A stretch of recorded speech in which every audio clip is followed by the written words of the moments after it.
नमस्कार, मी निकिता मराठी मनोरंजन विश्वमध्ये तुमचं स्वागत करते. गोंधळ हा नवा कोरा सिनेमा प्रेक्षकांच्या भेटीला येणार आहे आणि या सिनेमातील दिग्दर्शक आणि अभिनेते सुद्धा आपल्यासोबत आहेत. सर्वात आधी तर कसे आहात? बस ठीक धावपळ चालू आहे, प्रमोशन चालू आहे. कसे आहात किशोर सर? मी एकदम फर्स्ट क्लास. सर्वात आधी तर ट्रेलर टीजरला जेव्हापासून आलाय टीजर आणि ट्रेलर कमाल प्रतिसाद मिळतोय. काय सांगाल एकंदरीत सिनेमाबद्दल? ट्रेलर तर आम्हाला दाखवायचा नव्हता प्रेक्षकांना.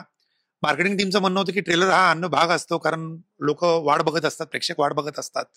सो टीजरवरती कारण काय की लोकांना मी ट्रेलर बघू नका म्हणून आव्हानही केलं होतं, कारण त्याचं कारण असं होतं की कथेचा एक स्क्रीन प्ले आहे, प्रत्येक कलाकाराचा एक रंग आहे आणि ते कलाकार जे आहेत ना ते फार वेगळेच दिसणारे या मातीमध्ये मुरलेले, इन्क्लुडिंग किशोर सर. सो त्यांच्यामुळे तुम्ही जेवढं कमी जाणार तेवढे ते तुम्हाला जास्त समाधानी करतील. सो लोकांचं प्रेम भेटतं ही फार अजून काय पाहिजे असतं एका दिग्दर्शकाला, त्यांच्या कलाकारांना, त्यांच्या टीमला चित्रपटाच्या. So we are really happy आणि एक्साइटमेंट आहे 14 तारखेसाठी सर्वांचीच. येस किशोर सर, तुमच्याकडे येईल. काय सांगाल एकंदरीत सिनेमाबद्दल आणि तुमच्यापर्यंत ही भूमिका नेमकी कशी आली आहे? नेमकी कशी आली म्हणजे मी राहतो अंधेरीला, अंधेरीहून ठाण्याला आली. 2 तास म्हणजे त्यांचा मला सरांचा मला फोन आला, आमची ओळख नव्हती, पण त्यांनी सांगितलं की वेगळा चित्रपट आहे आणि तुम्हाला गोष्ट ऐकवायची आहे, तुम्ही येऊ शकाल का? आणि मग मी इथे आलो आणि एखादी व्यक्ती आपल्याला पहिल्यांदा भेटते, एखादी गोष्ट आपण पहिल्यांदा वाचतो, एखादी कादंबरी, एखादा चित्रपट पहिल्यांदा बघतो आणि पहिल्या भेटीत काहीतरी क्लिक झालं तर ती गोष्ट सुंदर होऊन जाते. मला वाटतं की पहिल्या भेटीमध्ये त्यांनी जे काही ऐकवलं ते मला खूप क्लिक झालं. त्याच्यानंतर मग मी 2-3 दिवस त्यांनी जे काही मटेरियल दिलं ते वाचून माझं काम करून आम्ही परत भेटलो आणि मग त्यांना मी केलेलं काम आवडलं, आमचे सूर जुळले आणि नंतर मग आम्ही एकत्र काम करायचं हे त्यांनी ठरवलं. अच्छा सर, तुमच्याकडे येईल. आतापर्यंत बऱ्याच शॉर्ट फिल्म्स केल्या आहेत, त्या नॅशनल लेवल पर्यंत पोहोचल्या आहेत. आता हा गोंधळ एक सिनेमा एक टर्निंग पॉइंट ठरणार, यात काही शंकाच नाहीये. पण हे सगळं साधारण कधीपासून तुमच्या डोक्यात होतं? थॉट प्रोसेस काय होती हा सिनेमा आणण्यामागे? सिनेमा गोंधळ सिनेमा किंवा महाराष्ट्रीयन संस्कृती आपल्या मातीतला सिनेमा बनवायचं हे बीज 2017ला मी कान्सला होतो त्याच वेळेस कुठेतरी डोक्यामध्ये शिरलं होतं आणि त्याच्यानुसार तयारी सर्व सुरू केली होती. पण ती तयारी करताना थोडासा अभ्यास करायचा, मग एक शॉर्ट फिल्म बनवायची, मग परत त्याच्यात काय तुमचं चुका झाल्या, काय हे झालं त्याचं एक पानभर ती लिहून काढायचं, काय जमेच्या बाजू काय निगेटिव्ह बाजू, परत पुढच्या तयारी करायची, बरंचसं वाचन, बरंचसं लिखाण, बरंचसं FTIचा मी एक शॉर्ट कोर्सही केला होता. आणि त्याच्यानंतर मग ज्यावेळेस गोंधळ याच्या सिनेमामध्ये मोरायला सुरुवात केली, बरेचशा गोंधळींचे मी परफॉर्मन्स बघितले, बऱ्याच ठिकाणी जाऊन गोंधळामध्ये बसलो, एकदम नॉर्मल याच्यामध्ये गोंधळ करताना त्यांच्या लकबी, त्यांच्या पद्धती वगैरे ह्या सर्व आत्मसात केल्या. मग त्यातला तो साऊंड कुठला आहे, इन्स्ट्रुमेंट कुठला आहे, फार एकदम मागासलेला भाग जो असेल, मागासलेला म्हणजे जिथे सरकारी यंत्रणा तेवढ्या परिपूर्णरित्या पोहोचली नसेल, म्हणजे पोहोचली असेल तरी रॅशन आणि याच्यापुरतीच, पण ते लोक आजही गावातल्या गरजा गावातच पूर्ण करतात. मग तिथे गोंधळ कसा होत असेल, अशा प्रकारे मी रिसर्च केला आणि त्याच्यानंतर कथेची मांडणी केली. येस. आणि पद्मभूषण इलायराजा अरे इलायराजा सर तर ते आर गॉड. आणि इलायराजा सर ज्यावेळेस त्यांच्याबद्दल सर्वांनाच माहिती की ते फार रॉ इन्स्ट्रुमेंट पासून शिकलेले आहेत आणि ज्यावेळेस अशी काही गोष्ट रॉनेस त्यांच्या समोर जाते, मला 15 मिनिटाचाच टाइम दिला होता. मग 15 मिनिटात त्यांनी मला सांगितलं की हा सिनेमा मला करायला आवडेल. मी ते बोलले की मी सिन्नरमध्ये येईल आणि 2 दिवस रिसर्च करेल. ते सिन्नरला आले, 2 दिवस राहिले, 2 दिवस त्या वाद्यांचा त्याने रिसर्च केला आणि तो रिसर्च केल्यानंतर मग ते पुन्हा बॅक टू देअर स्टुडिओला परत गेले आणि त्याच्यानंतर मग त्यांनी जे काही निघालं ते कमालच आहे. आजच त्यांचं गाणं पण एक ऑनलाईन झालंय आणि त्या गाण्याला फार चांगला प्रतिसाद भेटतोय. येस किशोर सर, तुमच्याकडे येईल. तुम्ही आतापर्यंत वेगळे चित्रपट केलेत, वेगळ्या भूमिका केल्यात, वेगळ्या धाटणीचे आहेत त्या आणि प्रत्येक वेळी त्या गाजतच आल्यात.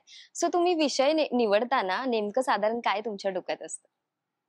लोकांचा फार मोठा गैरसमज आहे की माझ्याकडे इतके चॉईसेस असतील की त्याच्यातून मी निवडतो. असं काही नाही. मी सुपरस्टार नाहीये आणि माझ्याकडे काही खूप काम नाहीये. मला असं वाटतं की मी आतापर्यंत जे काही काम केलंय आणि जे लोकांना आवडलंय, मग ते पॅन्ड्री असेल, नटरंग असेल, जोगवा असेल, दिठी असेल, समर असेल, स्पेशल 26 असेल, प्रत्येक भूमिका वेगळी होती. आणि एका चांगल्या कामातून तुला दुसरं काम चांगलं मिळतं. जसं एका चांगल्या चॅनल मध्ये चांगलं काम केल्यानंतर दुसरं जास्त पगार देणारं चॅनल तुझ्याकडे येतं आणि मग तू लगेच राजीनामा देऊन त्याच्याकडे जातेस. तसं एका कामामधनं तुला दुसरीकडे मिळतं चांगलं काम. तर तशाच प्रकारे माझं वर्षानुवर्षांचं काम संतोष सरांनी पाहिलं असावं, त्यांच्या डोक्यात मी बसलो असावा आणि म्हणून त्यांना लिहिताना मी दिसलो असावा, म्हणून ही भूमिका माझ्याकडे आलेली आहे. I did not choose, he chose मी. मोठेपण आहे त्यांचा. काय सांगाल किशोर कदम सरांबद्दल? किशोर सरांचं मला फॅन्ड्री मधलं काम जे होतं ना ते फार आवडलं होतं. कॅरेक्टर जो होतं ते थोडंसं आमचं गरीब आणि त्यानुसार होतं, त्याच्यावरती अन्याय झालेला असं काहीतरी ते कॅरेक्टर होतं. आणि फॅन्ड्रीमध्ये त्यांच्यातले काही जो 1-2 सीन आहेत ते फार अफलातून आहेत. आयुष्यभर ते घर करतात ना तसं काहीतरी ते मला जाणवलेलं. सो लिहिता लिहिता ज्यावेळी शेवटपर्यंत पोहोचलं तर पहिलं ऑप्शन जे होतं ते माझं किशोर सर होतं, दुसरं ऑप्शन पण किशोर सर होतं, तिसरं पण ऑप्शन किशोर सर होतं. सर खरं तर जेव्हापासून हा सिनेमा आलाय ना तेव्हापासून ना कांताराची वाईब देतोय अशा चर्चा प्रचंड रंगल्यात. सो त्याच्याबद्दल तुम्ही काय सांगाल? 14 तारखेला संध्याकाळी तुम्हाला जे बोलायचं आहे ते 14 तारखेला संध्याकाळी बोला असं मी प्रेक्षकांना सांगेल. पण कुठलाही चित्रपट बघून मला महाराष्ट्राची संस्कृती दाखवण्याची गरज नाही. मला माझ्या मातीतली संस्कृती, मला माझ्या घरची संस्कृती आहे. माझ्या घरची संस्कृती दाखवायला मला कोणाला फॉलो करायची गरज नाहीये. दुसरी गोष्ट, ही स्क्रिप्ट मी 2020 मध्ये लिहिली होती आणि ती रजिस्टर्ड केली होती. आणि रजिस्टर्ड केल्याचे पुरावे माझ्या फेसबुकवरती रायटर असोसिएशनचं जे रजिस्टर्ड केल्यानंतर त्याचं एक सर्टिफिकेट असतं, ते सर्टिफिकेट ऑलरेडी आहे. त्यामुळे लोकांनी असं काहीतरी हे करू नका की ज्याने आपली मराठाई अभिमान जो आहे तो कमी होईल. आणि कुठे की कांतारा असो किंवा आणखीन त्याच्यावर कुठले चित्रपट असो, तो आपल्या भारताचा अभिमान आहे आणि भारताचा अभिमान आहे तर त्याला आपण भारताच्या अभिमानाने जगासमोर ठेवला पाहिजे. कांतारा एक चांगली कलाकृती आहे, तिथल्या मातीतली गोष्ट आहे, त्या प्रोटोगनिस्टच्या कल्चरची गोष्ट आहे. सो ह्याच उद्देशाने आम्ही जी काही हा सिनेमा आहे, हा पण सिनेमा आम्ही आमच्या मातीतली गोष्ट आहे, आमच्या अभिमानाची गोष्ट आहे. मी लहानपणापासून वाढत वाढत जे बघितलंय तो सिनेमा आहे. हे बघा, हे बनवण्यासाठी मला कोणाच्या परमिशनची, कोणाच्या आक्षेपाची मी कशाला तमा बाळगावी. येस. आणि सिनेमाचा जो ट्रेलर आहे तो बघितल्यावर असं कळतंय की रात्रीच्या अंधारातच हे शूट झालंय. सो याच्यामध्ये लाईट्स असू द्या किंवा सिनेमॅटिक व्हिज्युअल्स असू द्या, त्याच्याबद्दल तुम्ही एकंदरीत काय सांगाल? तुम्हाला काही चॅलेंजेस आलेत का? चॅलेंजेस असं नव्हतं, सर्व प्रिपेअर होतं, त्यामुळे शूट करताना काही चॅलेंजेस नव्हते. एक चॅलेंज होतं की 30 तारखेला रात्री ज्यावेळी शूट आम्ही करत होतो 29 आणि 30ला, तर नाही सॉरी 21 किंवा 22ला, तर त्यावेळेस काय झालं होतं की त्या गावामध्ये कोणाची तरी हळदी होती आणि आमचं ऑन लोकेशनच रेकॉर्डिंग होतं. सो ती हळद जवळजवळ 1-2 वाजेपर्यंत चालली आणि तोपर्यंत आम्हाला शूटिंग थांबवावं लागलं.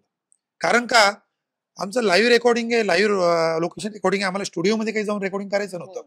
तर ती एक हळद आली होती. पण ह्या अशा गोष्टी होत असतात आणि त्यातून तुम्हाला ओव्हरकम होऊन पुढच्या गोष्टीकडे सरकायचं असतं. सो ते त्यांचं पण कल्चर आहे हळद करणं. आपण ऍडजस्ट होऊ शकतो, त्यांच्या तर आयुष्यातला एकच दिवस असतो तो हळदीचा. त्यामुळे आम्ही थांबून घेतलं आणि जसं ते 1-2 तासानंतर आम्ही ते 1-2 वाजता ते थांबलं आणि त्याच्यानंतर आमचे शूटला स्टार्ट झाले. किशोर सर, तुमच्याकडे येईल. एक अभिनेता म्हणून तुम्ही कशा पद्धतीने तयारी केली? तुम्हाला याच्यामध्ये काही चॅलेंजेस आलेत का? काय बोलू आता, कशी तयारी केली म्हणजे कसं? मला असं वाटतं की तुमच्या हातात जेव्हा स्क्रिप्ट येतं ना तेव्हा त्या स्क्रिप्ट मध्येच सगळं काही असतं. तुम्ही त्या स्क्रिप्ट मध्ये किती खोलात उतरता याच्यावर सगळं अवलंबून असतं. आणि प्रत्येक नाटक वेगळं असतं, प्रत्येक स्क्रिप्ट वेगळी असते, प्रत्येक व्यक्तिरेखा वेगळी असते. तर मी 25 वर्ष काम केलेलं आहे आणि मला एवढा मोठा अनुभव आहे आणि एवढ्या ग्रेट लोकांबरोबर काम केलंय आणि आता मी ते दाखवतोच काय करू शकतो. हा ऍटिट्यूड जर ठेवला तर तुम्हाला चांगलं काम करता येत नाही. तुमची सुरुवात स्क्रिप्टच्या पहिल्या वाक्याच्या पहिल्या अक्षरापासून झाली पाहिजे आणि तेच सत्य असतं. जे वाक्यातलं सत्य शोधणं जे असतं ते स्क्रिप्ट मधलं अंतिम सत्य जे असतं ते शोधणं नटाचं काम असतं आणि I think it is kind of रियाज. प्रत्येक रोल हा गाणं सुदृढ करण्याचा एक रियाज असतो असं मला वाटतं. आणि एक एक रोल केल्यानंतर माझ्यातला अभिनेता आणखीन उत्तम गायक घडवतो असं मला वाटतं. येस, खरं तर आजची तरुण पिढी आणि आजचे जे प्रेक्षक आहेत ते साऊथ आणि हिंदी सिनेमांकडे लगेच कसे पद्धतीने अट्रॅक्ट होतात, त्याच जर प्रेक्षकांनी मराठी इंडस्ट्रीकडे तितक्याच पद्धतीने तितक्याच अट्रॅक्ट जर झाले त्या मूवीकडे, तर आपली जी मराठी इंडस्ट्री आहे ती टॉपवर जाईल याच्यात काही शंकाच नाहीये. सो त्या प्रेक्षकांना आपले चित्रपट पाहण्यासाठी तुम्ही काय आवाहन कराल? मी असं म्हणेल की मराठी आणि हिंदी याच्यामध्ये जास्त फरक नसल्यामुळे कदाचित लोक बऱ्याचदा स्टारकास्ट बघूनच हिंदी सिनेमाकडे कल असतो. पण दशावतार किंवा आपली एज्युकेशनल फिल्म आली होती आता थांबायचं नाही, जारण आहे, किंवा त्याचबरोबर आणखीन काही एक दोन अशा गुलकंद, एप्रिल मे अशा सिनेमा आहेत. या अशा सिनेमांनी बॉक्स ऑफिसवरती चांगला परफॉर्मन्स केलेला आहे. कारण का फिल्म तेवढ्या त्या दर्जाच्या बनवल्या जातात. तर माझं असं म्हणणं राहील की चांगल्या दर्जाच्या फिल्म्सला तुम्ही चांगलंच उचलून घ्या. जर तुम्ही उचलून घेतलं ना तर मेकर्सला कळेल की काय बनवायचंय. आणि आमच्या गोंधळाच्या माध्यमातून पण तुम्हाला असंच सांगेल की 14 तारखेला संध्याकाळी जर तुम्हाला चांगलंच रिव्ह्यू आले किंवा तुम्ही स्वतः चांगलं बघून जर तुम्हाला चांगला वाटला तर नक्कीच हा डोक्यावर उचलून घ्यायला पाहिजे. जे काही रिव्ह्युअर्स असतील त्यांनी सुद्धा चांगल्या प्रकारे रिस्पॉन्स द्यायला पाहिजे, जरी फिल्म तुम्हाला इंटरनॅशनल लेवलची वाटली तर. जाता जाता प्रेक्षकांना काय सांगाल? 14 नोव्हेंबरला चित्रपट येतोय. फार ताकदीने आम्ही फिल्म बनवलेली आहे, फार आत्मविश्वासाने फिल्म बनवलेली आहे. पहिल्या दिवशी फिल्म प्रिपरेशन स्टार्ट व्हायच्या पहिल्या दिवसापासून काय करायचं, कसं करायचं हे सर्व ठाऊक होतं आणि त्याच्या फ्लो मध्येच फिल्म बनत गेलेली आहे. आणि एंड ऑफ द प्रोडक्ट झाल्यानंतर आम्ही डबल कॉन्फिडंट झालो. आणि ही फिल्म जी आहे ही जागतिक दर्जाची फिल्म आहे आणि आपली मातीतली फिल्म आहे, आपल्या संस्कृतीची फिल्म आहे. लोकांनी आवर्जून बघायला जायला पाहिजे. आणि लोकांनी बघितल्यानंतर जर फिल्म आवडली तर ही फिल्म तुम्हाला किती आवडली त्याच पद्धतीने तुम्ही रिस्पॉन्ड केलं पाहिजे. सो बस आम्ही आमची जबाबदारी पार पाडलेली आहे. तुम्ही सुद्धा जर फिल्म चांगली असेल तर ती महाराष्ट्राची जबाबदारी आहे या फिल्मला उचलून धरणं आणि भारतभर आणि जगभर अभिमानाने मिरवणं. काय सांगाल? 14 तारखेला सिनेमा थिएटर मध्ये जाऊन हा चित्रपट पहा. हा चित्रपट तुम्हाला आवडेल याची खात्री आहे, कारण ट्रेलरला तुम्ही ज्या प्रकारचा प्रतिसाद दिलेला आहे त्याच्यावरून मला असं नेमकं म्हणावंसं वाटतं की हा चित्रपट तुमच्यासाठी बनवलेला आहे आणि चित्रपट गृहामध्ये जाऊन बघण्यासाठी बनवलेला आहे. तुमच्या मातीतला चित्रपट आहे, तुमच्या संस्कृती आणि परंपरेतला चित्रपट आहे. म्हणून आणि मराठी चित्रपट सृष्टीला, इतिहासाला मोलाची भर घालणारा चित्रपट आहे. म्हणून थिएटरमध्ये जाऊन बघणं खूप आवश्यक आहे. 14, 15, 16, 17 पासून तुम्ही रोज जाऊन बघा, एवढंच मी सांगेन.